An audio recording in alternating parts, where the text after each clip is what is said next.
Eric had been put in St. Michael's Asylum for murdering a man. In court, he pleaded insane. He was, in fact, found insane. No one is sure whether he was actually insane or if he just faked it so he'd not go to jail. Eric was brought to cell 3C.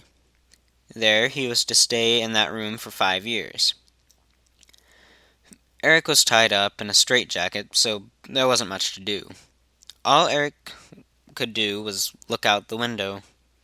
He did this in his free time for the year. The next year, Eric was staring out the window as usual. He loved looking through the trees. However, Eric thought he saw something. He thought he saw a man.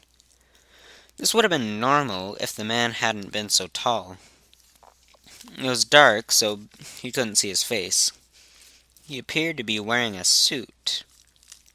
This was strange, so Eric told one of the guards. The guard was skeptical at first, but after a little while, he decided to look out the window. When he looked out, there was no one there. The next day, Eric didn't look out the window. He was afraid to see the man again. He just sat in his cell, speaking to himself. If he hadn't been insane before, he definitely was now. He talked to himself until he got tired. Then he went to sleep. When he awoke, he was shocked to find something horrible. What he saw was a dead, mangled body. "Holy shit!" Eric said to himself. Eric looked down to see if he had done this in his sleep. He was still in a straitjacket.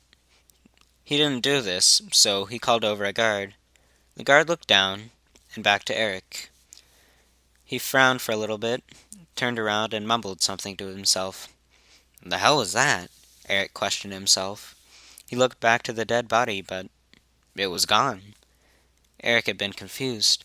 It was just there. I swear," Eric reassured himself. To calm his nerves, he decided to look out the window again. The man should have left by now. It's been a couple of days, he convinced himself. But what if he is there? Eric contradicted himself. He battled with himself for a while before finally working up the courage to look outside. When Eric looked outside, all he saw were trees. "See," he said. "It told me there was nothing to be afraid of. I'm already feeling much better." He turned around to see that his cell had been opened and that there were no guards. This was strange. Everyone knows that this is strange. Even Eric, who was insane, could tell that this was definitely not normal. But he had been in this asylum for a year. He was dying to get out, so this is his only chance. "I'm free!" he shouted. He bolted out of his cell and into the hallway. He saw that no one else's cells had been opened. He, again, knew that this was strange, but he didn't question it. He was finally out of that damn asylum. He continued to run down the stairs, through the lobby, and outside. Fresh air," said Eric as soon as he was outside. "I know. I should go see what it's like inside those woods.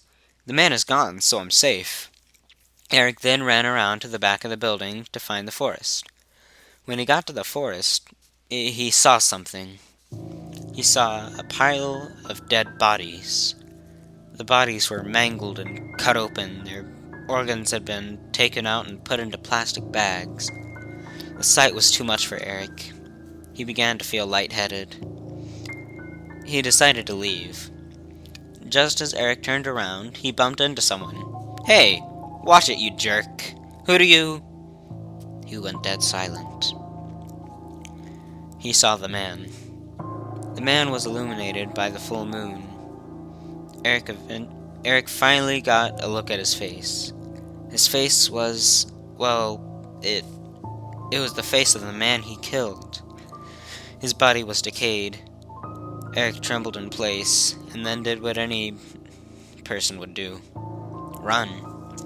He ran down the street, looking behind him to check if the man were still there. He wasn't. However, Eric just kept running as if he had been.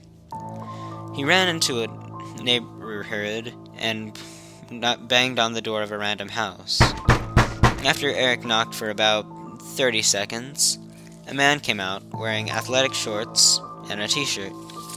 The man was holding a shotgun. Who's there? The man shouted. You have to hide me, man, said Eric. I'm being followed.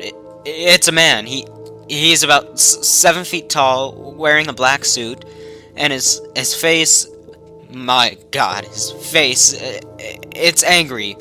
I know it hates me. I know it. Please hide me, pleaded Eric. The man could definitely tell that Eric was an escapee from St. Michael's. Hey, the man said in a nice, calm voice. Why don't we go back to the asylum, yeah? You don't understand. I'm not safe there. There's no one left there anymore. No patients, no guards, no doctors, no anyone. Except for the man.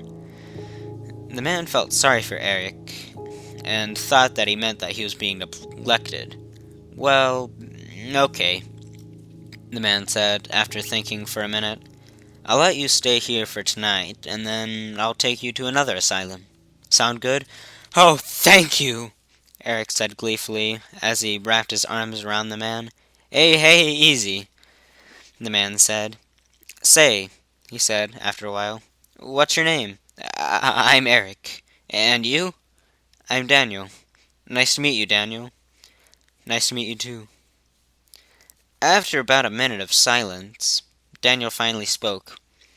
You can go ahead and sleep in the upstairs bedroom. I'm not sure if I can sleep, but I'll try to relax. Thank you. Well, I'm tired as hell, so good night. Oh, wait, Eric called. Could you get this off of me? Eric held up his straitjacket. Sure, Daniel said. He got some scissors from a drawer and cut the straitjacket off. Thanks, said Eric. Good night, called Daniel. Eric walked up to the upstairs bedroom. It wasn't anything special. Beige walls, family photos, decent-sized bed, striped sheets, nothing out of the ordinary. But to Eric, this was heaven. Finally, something besides padded walls. He lied down on the bed and fell asleep almost instantly. It's been probably about 3 days since he slept. Eric awoke to the sound of a man screaming. Oh, fuck! Eric said aloud. He ran downstairs and into a bedroom to find that Daniel had been startled awake. He had met the same man as Eric was running away from. Eric hid behind the door, still watching what was about to unfold. The man took his decayed hand and jabbed it into Daniel's ribcage. Eric looked away, but he could hear the ripping of flesh and the breaking of bone. Eric then turned back to see what would be the most horrific thing that he would ever witness. What Eric saw was the man eating Daniel's insides. And all the while, the man was laughing. This was too much for Eric. He became lightheaded and ran into a door. Just then, he heard the man go silent. The silence was even worse than the laughter. Eric couldn't take it anymore, and collapsed. When Eric awoke, he was in his old house. What? Hello, Eric, a hoarse voice said. Remember me? It's your brother. The brother that you murdered? It all came back to Eric. He had killed his brother after having a fight about who should get the money their father had left behind after his death. Michael? Eric questioned. Ding, ding, ding. You're right, you're absolutely right, mocked Michael. You've just won an all-expense-paid trip to hell. Before Eric could question any further, Michael lunged at Eric, tearing out his insides, just as he had done with Daniel. The last thing that Eric saw before his death was the starry sky out of the window.